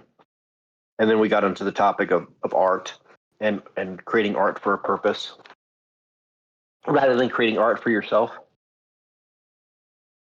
So I always have to hang up at the time that I do because my husband is on his way home, and then I have to cook dinner, and then we eat dinner and we eat quickly, and then I have to go pick up the kids. So I'm on my way to pick up the kids. And in the time that I've been gone, I have been looking at every single thing that I see with the question, well, how does this engage with the Aught? And I was looking at my kids' little dolls, and I was thinking, oh, well, there's an Aught for you, the feminine ideal beauty. And you play with it, right? You change her hair and her clothes, and you like this doll or maybe not that doll, and how weaponized the Aught of the ideal feminine has been over time by both sexes and by all kinds of different parties. But yeah, feminine ideal is a slippery slope. Mm-hmm.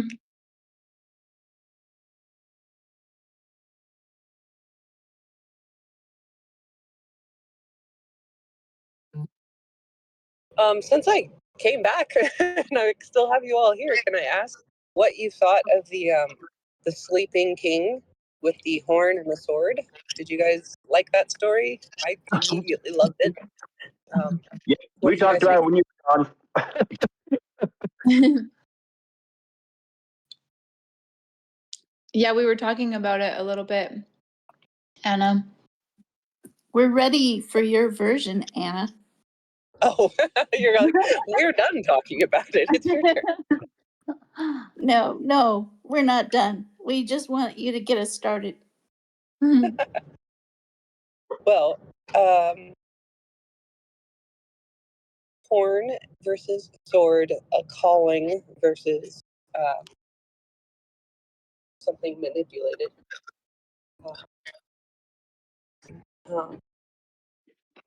Okay, I'll just say that my emotion when I first read the story was immediately affected. It was, yes, the sleeping king, and oh, look how close we almost got to getting him. And don't we always do this? When presented with two magical items, we always pick up the wrong one first. And then we have to spend the next, age of men trying to put it down because it's stuck to our hands and pick up the right one at the right time. It's our red flower, white flower all over again. So there's that. How close we were to the waking of the king. And then for him to go back to sleep like that, how rude. How funny. I gotta drive here.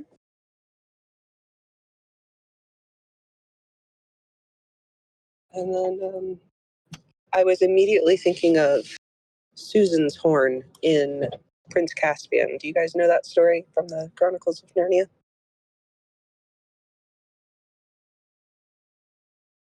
You're all on mute. I was thinking, isn't from the Lion, Witch, the Wardrobe? Yes. Well, Yeah.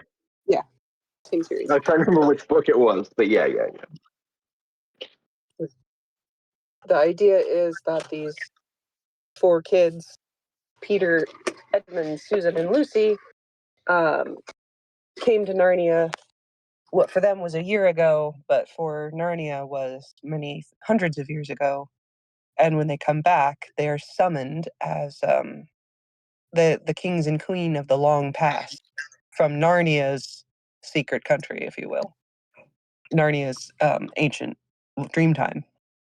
And so they're summoned back with a horn, and it's Susan's horn that she forgot there last time she was there. So for her, it was just like, oh, I left my horn. I never did find out what happened to it.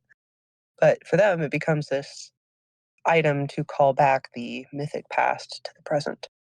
And it's an interesting story. If you haven't read the Narnia stories, which it would really surprise me if anyone here hasn't read them all. Has anyone here not read all of the Narnia stories? I don't know if I have. I've read some of them. They gasp. It's our next book club. Of course, I'm the one then to not have.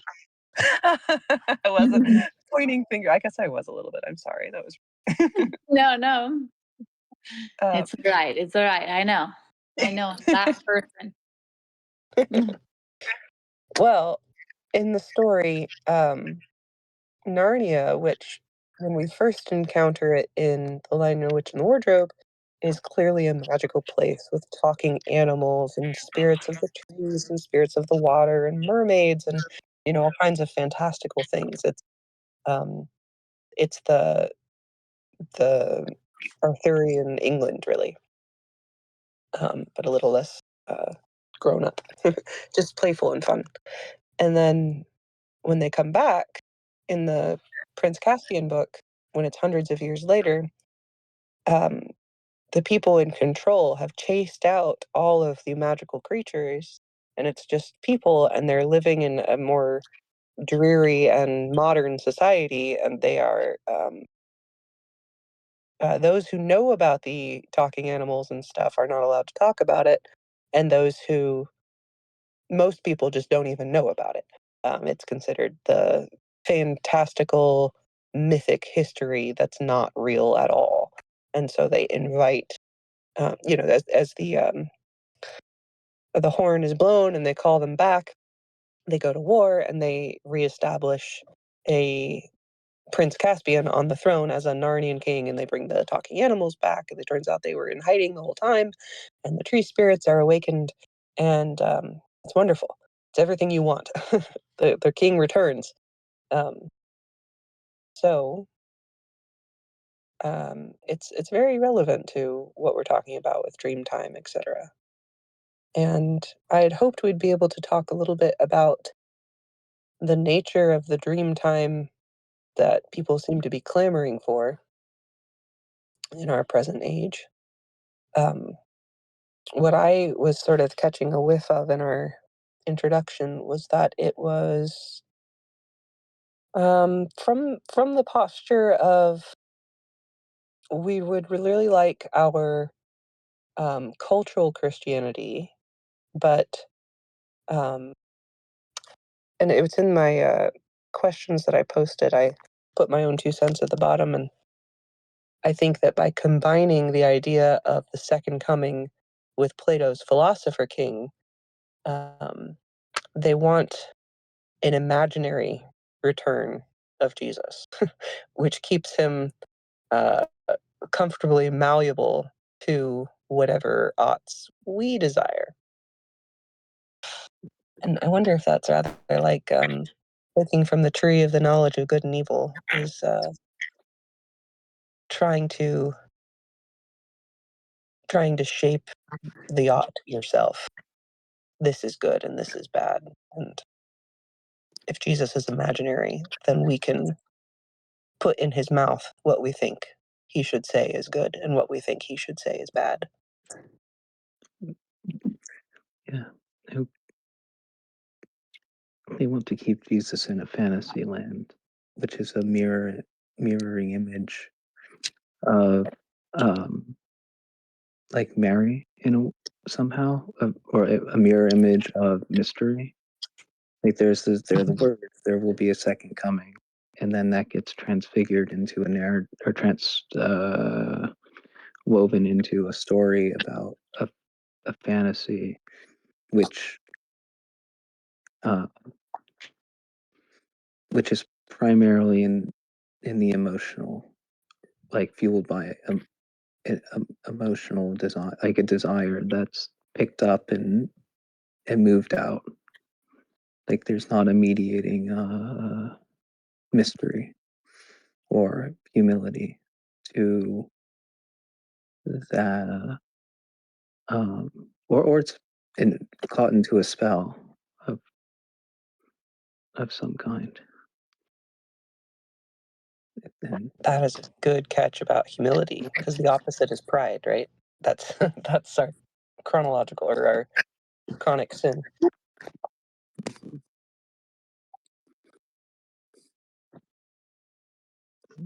In regards to the Aught, the idea that people want to change what type of Christ is usually an admission that they know that if their ought was actually fulfilled, that they would be victim of violating it.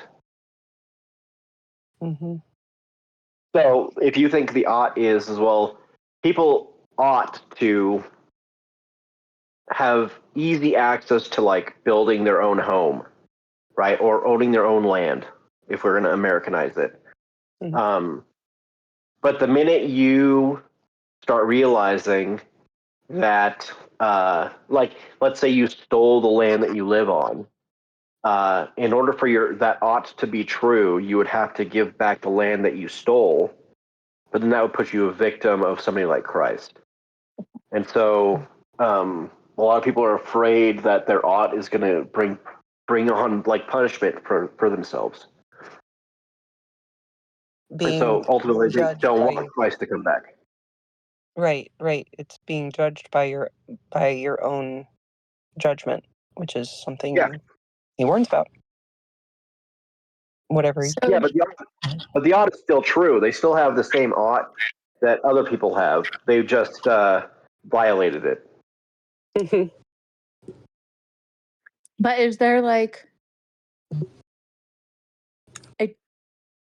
a most true ought that we are trying to tap into, I guess? I think the Bible claims the Ten Commandments as that deepest ought. Logos maybe as the what is that? It's not quite an I have to think about that. Well, logos encompasses reason and a whole lot of other things. But this ought is like, okay, so like do not murder. That's tied into like, well, I don't think that we ought to just kill people because I don't want to be killed and I don't want the people that I love to be killed. So we ought not murder. But then also we ought not steal things. So you could change all the Ten Commandments to like, we ought not. And most everyone of like universally agrees, at least on some of those things. Right. Well, the reason I jumped from Ten Commandments to Logos is because the Ten Commandments is, and I apologize if I'm repeating things you already know, but the Ten Commandments are not actually used. They're not commandments, right? As Jill said, they're the 10 words. They're not 10 mitzvah, they're 10 devarim. And devarim is is the equivalent to what becomes logos in the New Testament. So when Jesus is the word, he's those words embodied. So in terms of embodying the ought, there's a trail I was following of sort of theological linguistics, but Oh, okay, yeah, I agree. um, but yeah, that's what grasping at the fruit is. I think I guess that's my non Peugeot kind of looking at it. It predates them, but like the idea of what I what I mean by predate is I mean like my worldview before I ever met the Peugeots was that grabbing at the fruit of the tree of the knowledge of good and evil is trying to decide for yourself what is good and what is evil, and that's not what they believe, but that was the language that I had before. And Because Eve was told we ought not eat the fruit, and the snake said, Did God really say you ought not eat the fruit?" And then Eve was like, "You know what? I don't know if God said that, but that looks good, and I want what's good, so maybe I ought to eat the fruit." Right, and that's what all disobedience is, right? Yeah.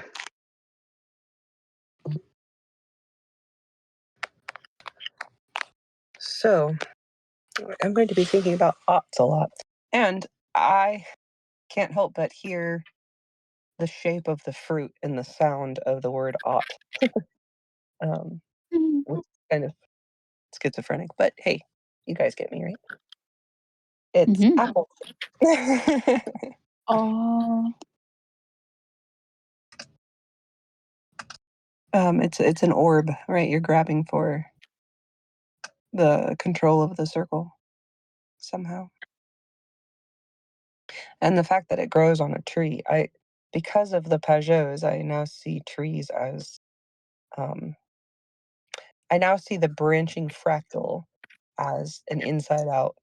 That's not quite right, but like it's a manifested square. And this is what squares lead to, a fractal of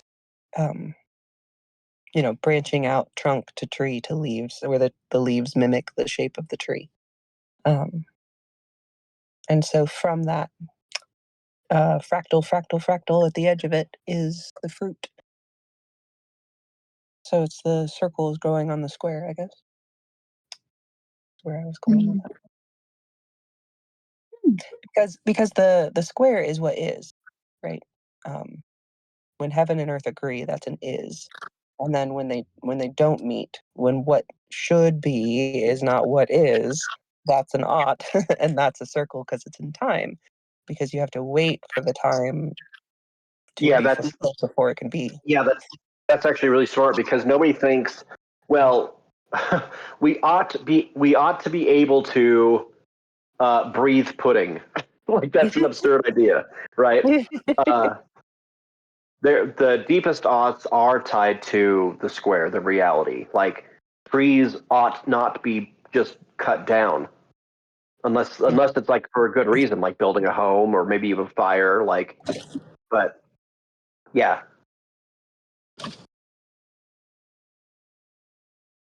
That's right. So there's a logos, a reason that governs ought.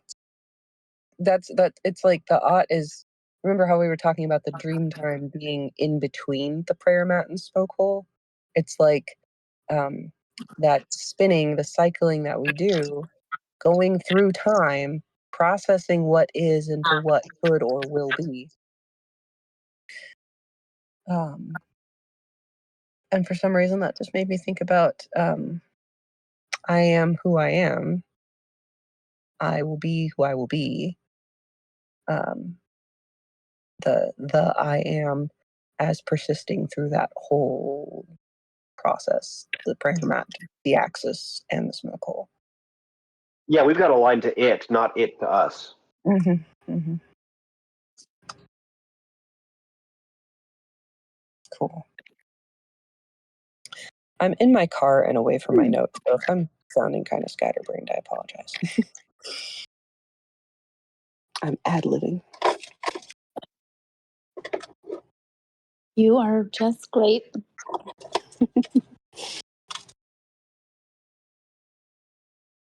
Did anyone else have anything they wished we had had time to talk about for chapter 1? Could probably talk about the horn a little bit more, but I don't have my notes.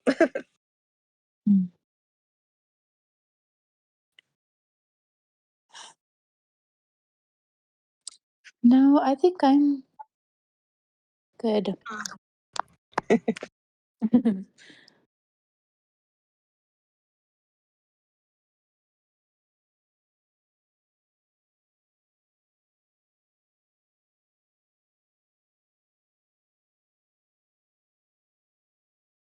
So I guess the dream, the very basic, the most basic way of dealing with this book is the same thing that we were talking about at the end of our very first meeting, which is at the after the Symbolic World Summit, where we're talking about how we wish we were better storytellers and what does it mean to be a storyteller. You and Candace are same braining because she asked the same question when you left. Oh wait, did I thought Anna was here when I mentioned that. No, she wasn't yeah. here when you were asked. Oh, you were? Oh, okay. Yeah. Oh. If I said it. I was picking up on that. Oh, okay. Playing Okay. catch with the previous conversation. So, if we reduce what we're looking at with Dreamtime and all of that, we're just talking about telling stories. We're talking about witnessing, witnessing through story. And we have witnessing and testifying, right? Because we bring our testimony and we share it, and we heal the world through that, by sharing the good news. Like these are all very terms that we're used to hearing in a very specific context, and we're just widening that a little bit. It's like, oh, Yeah. remembering our mythology, remembering our dream time, telling these good stories, reading Little Red Riding Hood to your kids is part of sharing the gospel. It's part of remembering who you are and where you're from, and how to navigate in this world, which is narrative. Carrying your logos that is in you, but wasn't put there by you, but it seems to be in everyone, um, through these stories. So it's easy to get lost in the circle and square and prayer mat and smoke hole and all of our, imaginal and uh, psychological vocabulary. But at the end of the day, we are talking about being storytellers and refining that craft. Well, I would say that. Oh, sorry. I thought you were done. My bad. I was, and then I had one more thought. I was just going to say we're Go for giving it. ourselves permission to play in the imaginal. Yes. Go ahead. Mhm. That's okay. I was going to tie in Martin Shaw's video, "A Wild Way to Tell the Truth." Is that what one oh boy, my brain. One way to practice this wild way of telling the truth is find a mundane activity and spice it up with some imaginative vocabulary. So, like, starting the car.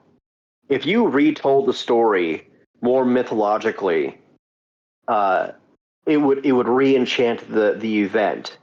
Like, I turn the key on, and an explosion happens that awakens this machine beast that allows me to arouse the beast to make it run. I mean, something as simple as that is baptizing the imagination.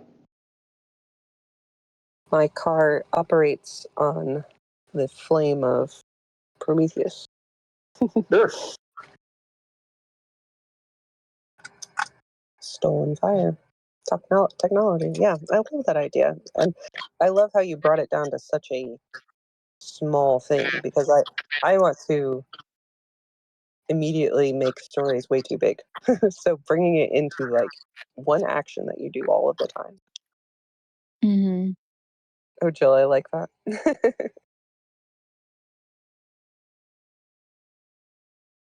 Well, once again, I have to go because my kids will be here any minute. But I enjoyed round 2, everyone. Well, thanks for getting back in the ring. Thanks, Lana. See you guys. Bye. Yeah, I probably better take off too. Thank you guys. All right. See you. See ya. Bye. I wish you'd feed me first. You do what? I'm hungry. I know. And my cook is gone. I don't know how he dare leave me like this. Sorry. I wish I love could. you guys. Love you. Yeah. Bye. Bye. See ya.